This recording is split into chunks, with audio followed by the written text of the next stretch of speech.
My name is my name is Ralph White. I am an alcoholic, and thank you, T. I think I'm getting soft in my old age. Uh, the slightest thing gets me. Teresa's introduction is cool, but when Teresa talks about me, it's so much that's there that's not on the screen. Uh,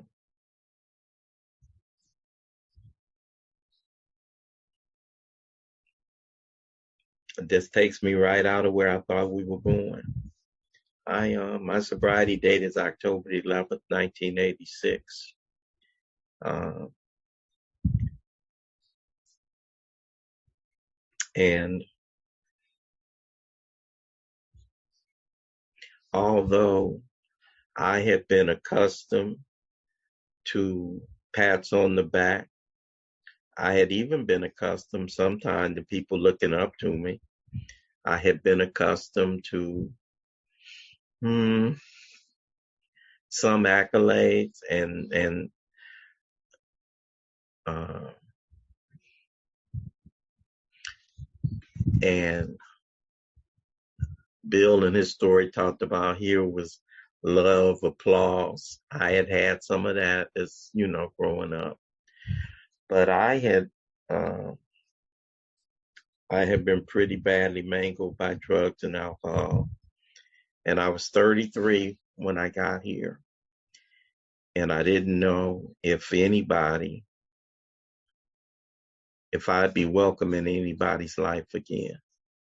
And I didn't know if people would look at me with respect again. Some people say, I don't know if people would look at me with respect. I'm fortunate. I had had the looks before.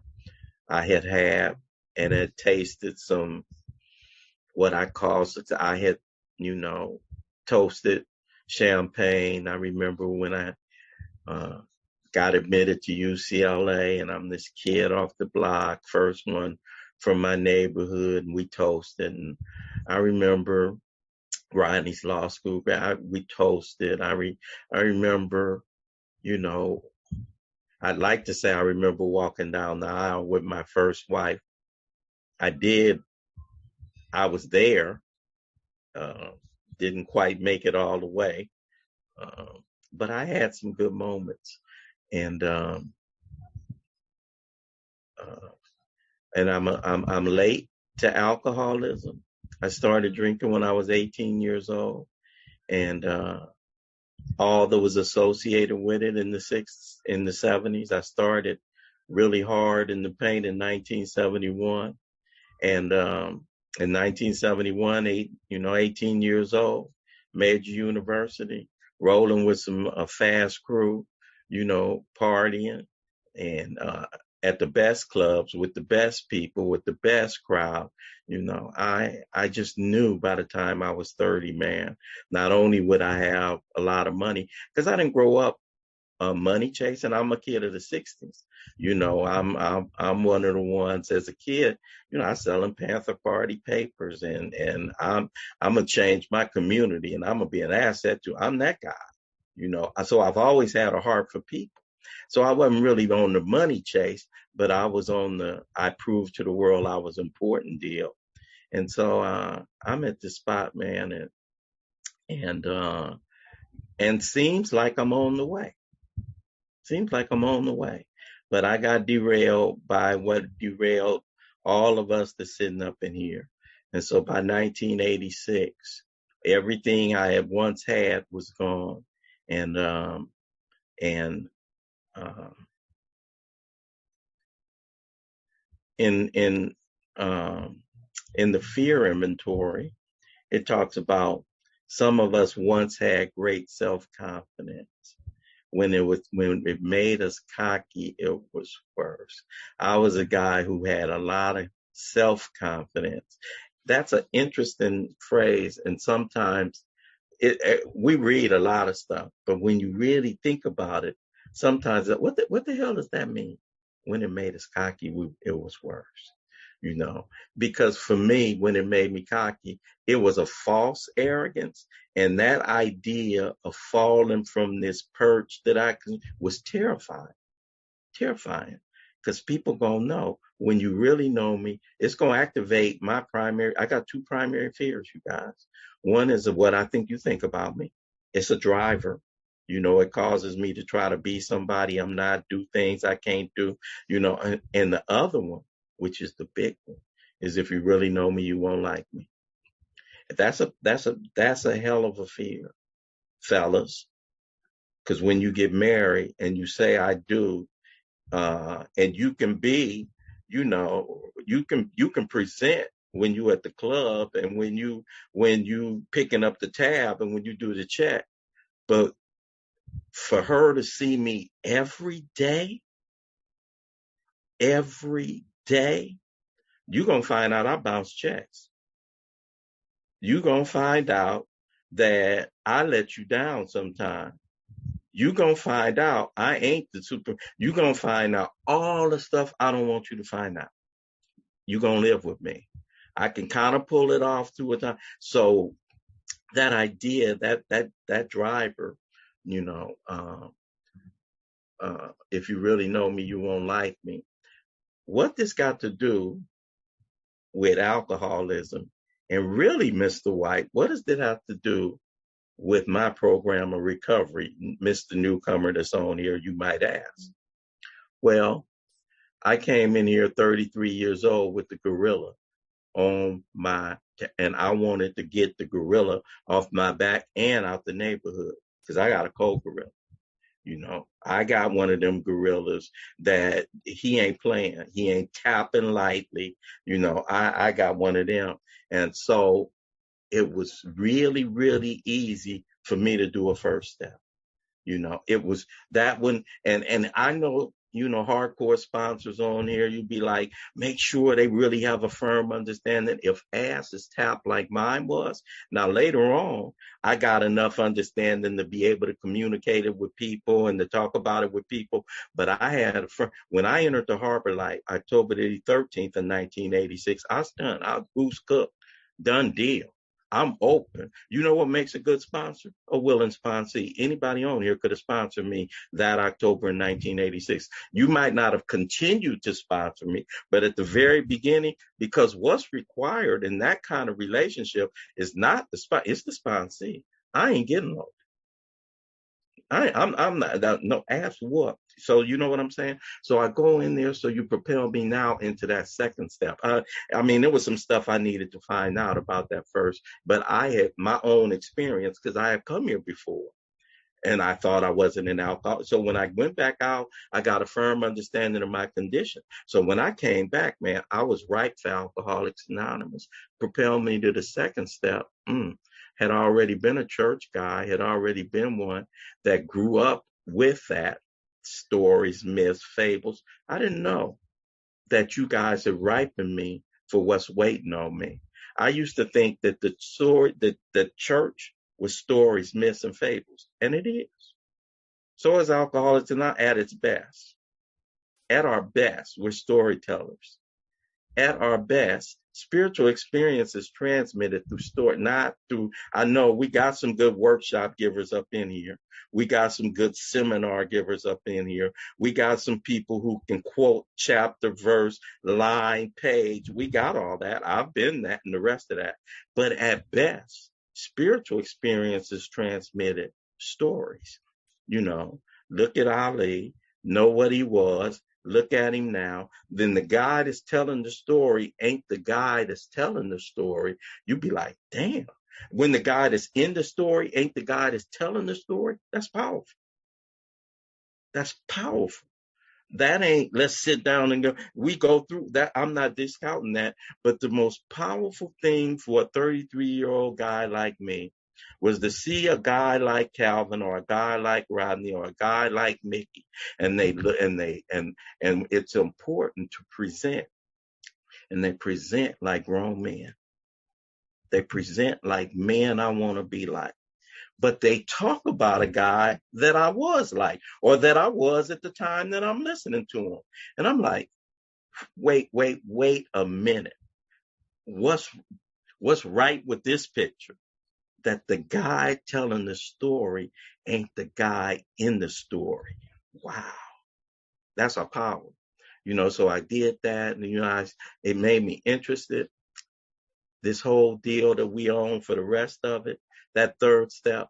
Here's where you guys really got me, because all I wanted was to get the gorilla off my back. But when we ended up going to this place where you talked about, okay, Ralph, to get the gorilla off your back, check this out.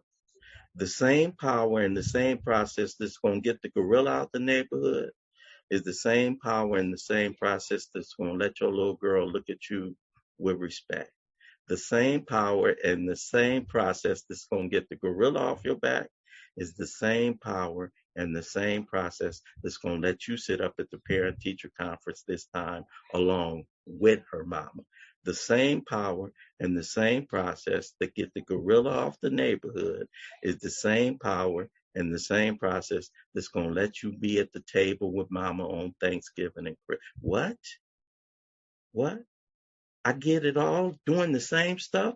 I don't have to. Here's what you do to stop drinking and using. Now we need to send you to therapy for this other stuff, for your irresponsibility, for your lack of integrity, for your fears, for your not being able to show up for anybody, for all this other, okay, for your money stuff and your mismanagement of money. You need no. One stop shopping if you come to Alcoholics Anonymous. If you knew, you may not have been prepared for that. That interested the hell out of me. And so I started doing what it is that you guys say we do, which is why most people tend to talk about, all my answers are in the book. I get it, and I'm glad for most people that all the answers are in the book. For me, all my questions are in the book. All my questions are in the book. Are you convinced that your life run on your will can hardly be a success? Yes, I am. I'm convinced that my life run on my life can hardly be a success. Do you really believe that selfishness and self-centeredness is the root of your problems? You know what? I'm not sure, but I'm willing to consider that. Do you believe and so all the questions are right there for my consideration. Are you willing to let something else enter your life and take some of the stuff out of you that you can't seem to take out of you? You know that you got it in you. Irresponsibility, this self-righteousness, this judgmental, overly critical. You got it in you, but you can't seem to overcome it. Are you willing to consider that there may be somebody? Yes, I'm willing to consider that. I'm willing to look at that. Because people say the answers are, I think the roadmap to the answer for me is one. It's the power. I'm 35 years in, you guys, and I've done the mechanics. The mechanics are cool, but all the mechanics are designed to do is not to make me a mechanic. The mechanics are not designed to make me an expert at mechanics. The mechanics are designed to connect me to a power that does the deal. And as a result, but I need to do the mechanics. Don't get me wrong. I need to do the fundamentals for a while. I like to talk about it. I was at a spot this weekend and I was talking. I saw Inette on here. She loves dancing and the rest. It's some of y'all dancers. T is a salsa girl. She got the Latina flavor. I'm a old 60 from the 60s guy, but I was always one of them guys that, Ronnie. Ronnie was a soul trained guy in the West. Ronnie could get out on the floor and get it in. I'm all right, but I can't get out my lane. But I got one. I do the cha-cha. Now, when I was 12 or 13, my first cousin, Carol, I wanted to get off the wall at the noon dance, right? So, Carol, get with your cousin.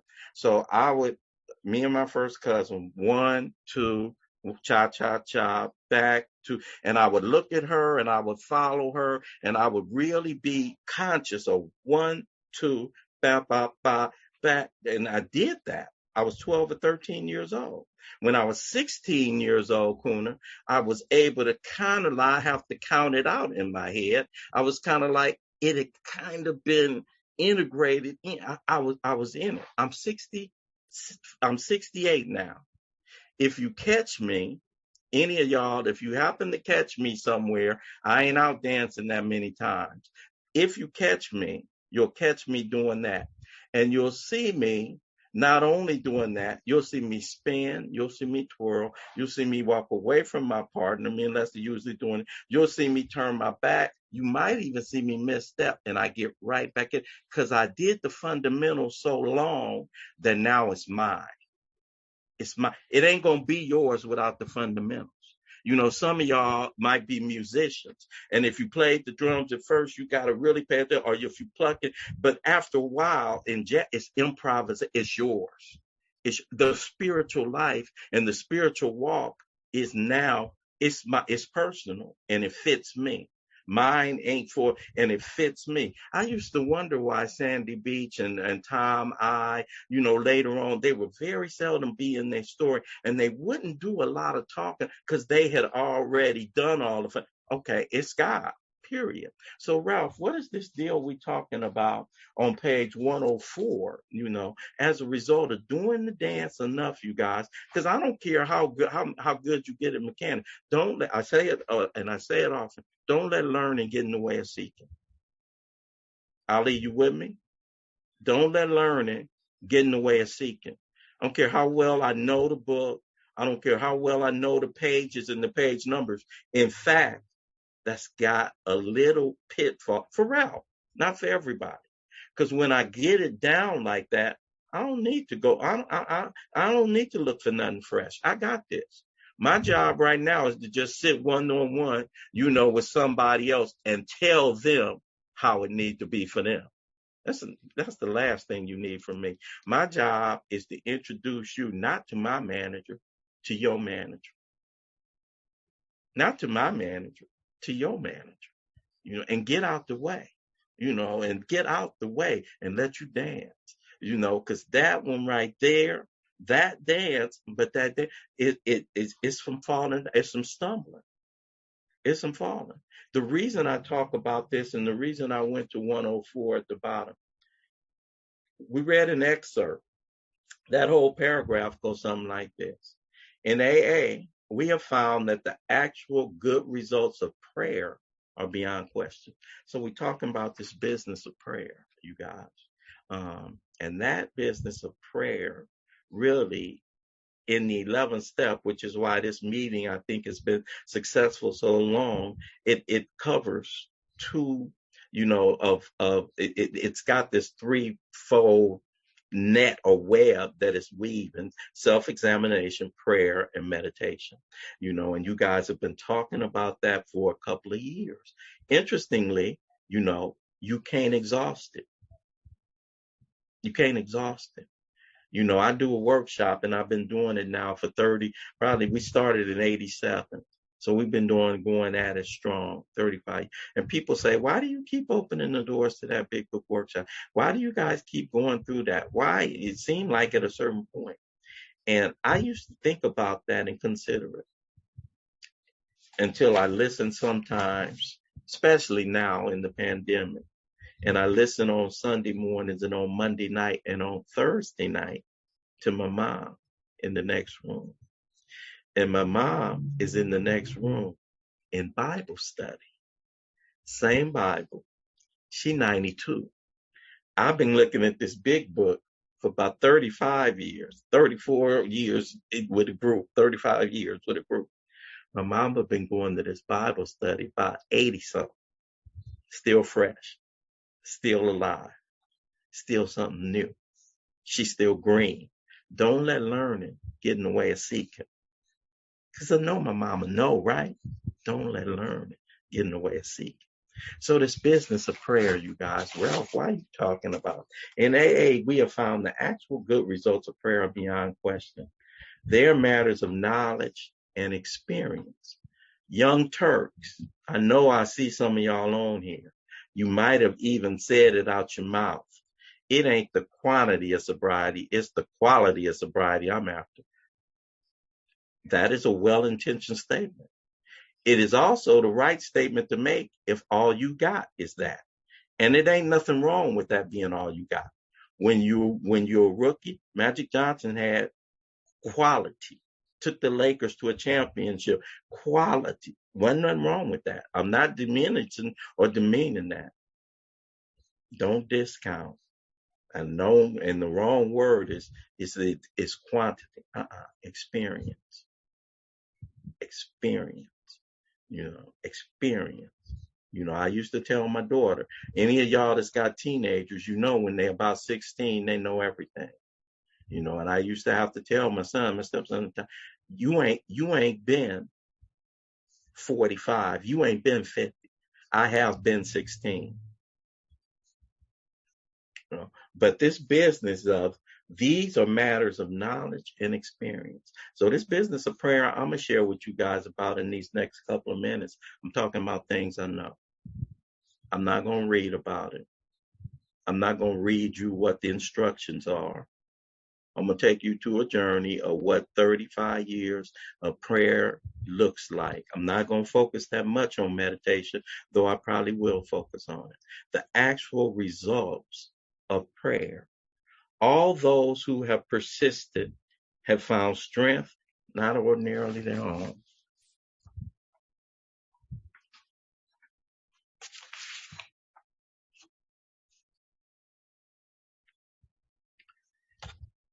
If you think about that, all those who have persisted, you can't do a lot of persisting when you're a kid. That's when you do it. You haven't had the ED on it. All those who have persisted. I'm going to talk to the people who ain't got there so you can avoid some pitfalls, or you ain't going to avoid pitfalls. What you're going to be able to do is know they survive. They thrive. They're opportunities. The things I see as problems in my life are God's opportunities for me to grow. Why is it that they're going to be something, and they're going to be what it is that wants you guys to call me and say, can you come talk to us? I guess it's debatable. You might call and ask me to come talk to you because I can put sentences together. Some people say you make stuff understandable. I get it. The real reason I'm qualified to come talk to y'all, because I scrape my knees. I fall down and I get up and I share about what it feels like and what I did with a scraped knee. And I've been scraping mine a little longer than some people. And I got that to share, and I don't mind sharing. I'm a guy that's able to take the scraped knees and the broke noses and the bloody dot and the bloody dot. I'm one that's able to really, really, really look at it. You don't always see the lesson when you're in the classroom, but I've been in a lot of classrooms, you guys. I'm a falling down guy. I'm not and I've never wanted to be the guy to rise. I like being down in it. I'm an edge guy. I'm not even though sometimes people will walk up to me after a conference and be like, man, are you a preacher? I'm like, man, you got the wrong guy. And people will impart what they think it is. I've always been a maverick. Spiritual walk, you guys, is not about conformity. Spiritual walk ain't goose stepping. When we talk about trudge the road to happy destiny, we don't talk about, single file. No. Spiritual walk is you're going to find your own voice. You're going to have your own swag. You're going to have your own style. You're going to have your own experience. You're going to have your own survival. I've been doing this. I fell in several holes, in recovery. At 22 years sober, I fell in a deep hole. Some of it self-imposed. I would like to say when the bottom fell out, because I was in real estate and I didn't have a deal for 3 years. I've been in the law for a long time. In 2006, I went into real estate and came out hitting, making some money, being successful, in my marriage, being successful in that, talking all over the place, all that, firmly entrenched in the middle of Alcoholics Anonymous. Firmly entrenched. I've never not been in the middle. And I want to tell you something. for those who are on the fringes or those who are thinking about what it looks. The view is a lot better from the middle. Now, if it may not seem as inviting because you may not have had to endure a storm yet, but the view in the storm is a lot better from the middle. The view in the storm is a lot better from the middle. So I go through these 3 years, you guys. One of my greatest joys in my initially in recovery. I get married, I get sober. I got a 2.5-year-old daughter at the time. Me and my ex-wife didn't get back together as husband and wife. We did get back together through amends as great co-parents and best friends. So we raise and reign. Me and Lisa get together. We get married. We have a daughter. And my daughters are both in my house. And I never wanted to be my dad. And I always wanted to have a nuclear family. And I was in greatest joy. Wheels come off in 2010 through some of my stuff, through life stuff showing up. And I remember when me and Lisa when I lost my house in front of everybody, in front of Hope Fellowship, went broke. Had to drop River off at her godparents' house. And that one almost broke me, fellas. That one almost broke. Almost broke. Sometimes you'll get face to face with your belief system, even in the rooms. And my belief system is, I got this power and I have it in my life. And I think I'm really doing the deal. Yeah, I do some other stuff, it's some sideways stuff, personal life. It's some sideways. When you're in real estate, you cut some corners sometimes. Yeah, it's some stuff, but I ain't gonna really do, but compared to the way I was. And I'm not judging that one way or the other. I'm being who I am. I'm not the, so yeah, but nothing that should belief system, nothing that should merit me having this kind of punishment, and I never thought of it but damn, everything gone. 22 years sober. What part of the game is this? Telling a story when I'm traveling all over. Oh, my life came apart. I was walking the streets. I didn't have nowhere to go. I'm still when you're getting loaded, everybody have excuse. Dude, what's your excuse at 22 years old? What's your excuse? You've been sitting there talking about God can handle anything. Well, guess what? Every now and then you're going to have something for him to handle. You got something for him to handle. And the view from the middle, you guys, and this business of prayer, I don't believe that prayer will necessarily change things for me, even though I don't know that it won't. But I can tell you one thing, it'll change me for things. This business of consistent prayer, this business of persisting in prayer. And I'm not the guy that says every single morning I get up and pray for the ones I don't. No. I'm talking about this business of consistent, conscious contact with a power, because I'm not going to leave you. I'm going to talk shit to you, but since I'm talking shit to you, I'm obviously still with you. I'm going to talk crazy to you, but since I'm talking crazy, I'm not going to not talk to you. God, I don't know what part of the game this is. I know they say, you won't give me more than you can handle. You won't give us more than you can. I think you got a little bit too much confidence in your boy. Mine, and I'm about up to here. What's going on with this, man? I can't keep on. Yeah, I know, one day at a time. Yeah, is it all right now? I'm tired of this many right nows, but I'm not getting out.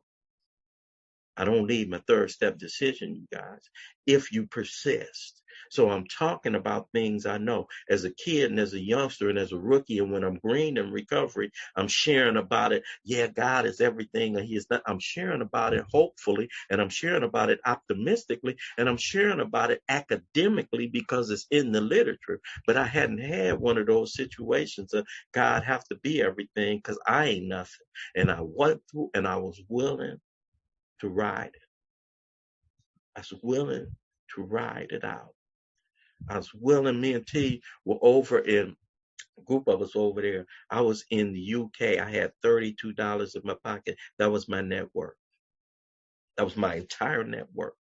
And I could look at it like, damn, you raggedy over here. Or I could look at it like, wow, a guy that's got $32 in his name gets to travel the world, gets to be a use to other people, gets to have people tell him what you guys have consistently told me. You're all right with us. The guy who's scared that if you really know me, you won't like me. Well, I'm in a really know you get a situation right here. I'm ass out. And I think for me, I need to get visited with that every now and then.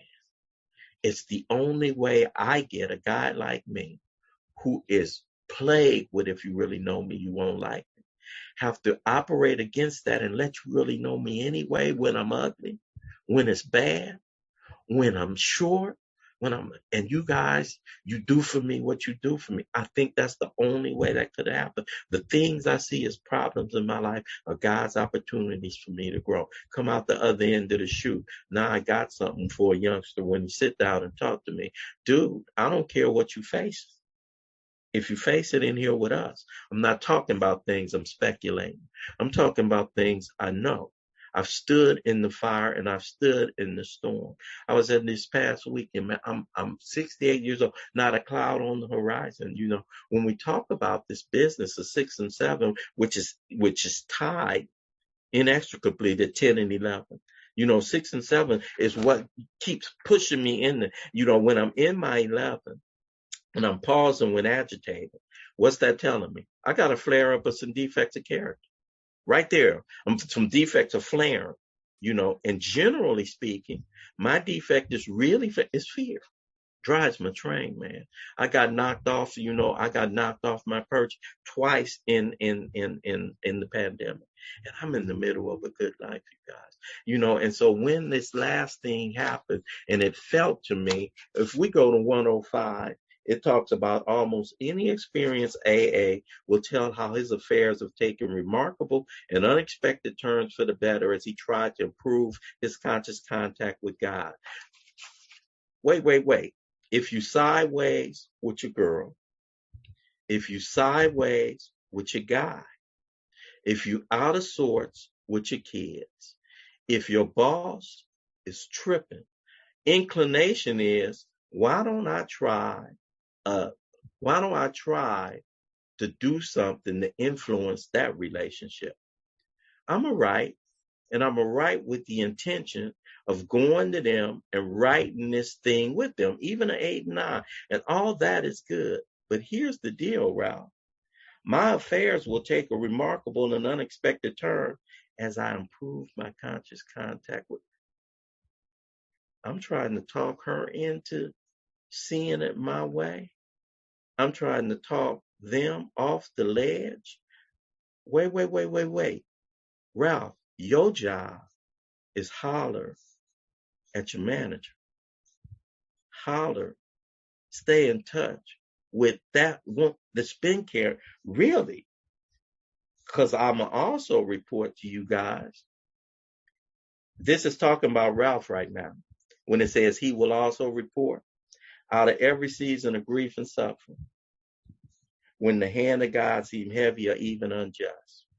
New lessons for living were learned. New resources of courage were uncovered. New lessons for living were learned. New resources were uncovered. Every time I go through something, man. Every time I get the opportunity to go through something. Here's what happens with a guy like me. And then I think I'm going over the time allotted.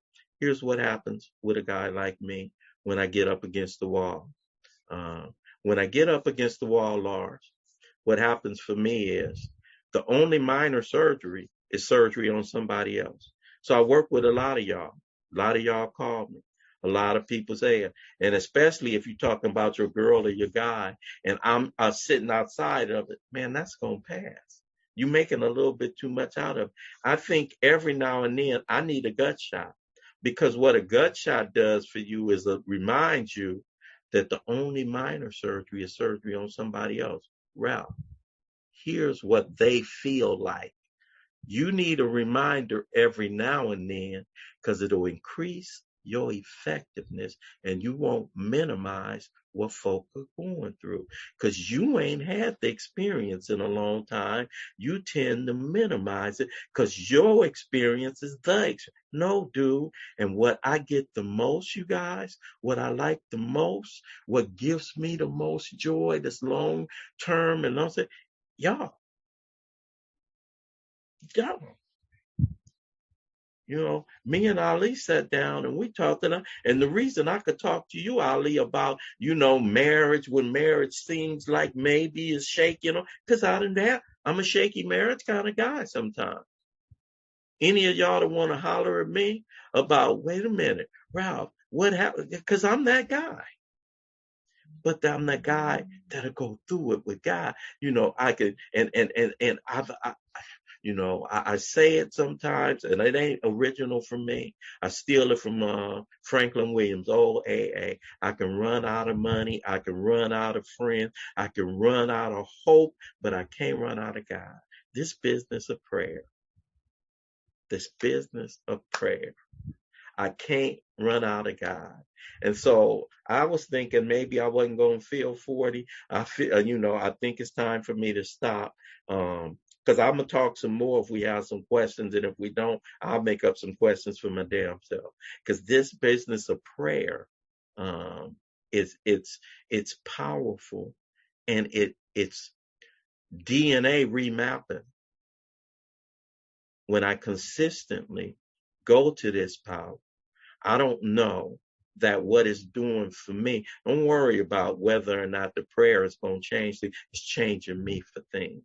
And I'm here to report out of every season of grief and loss, new lessons learned, new experiences. And I get what it is that makes me effective. I get experience. That's it for me. I'm out.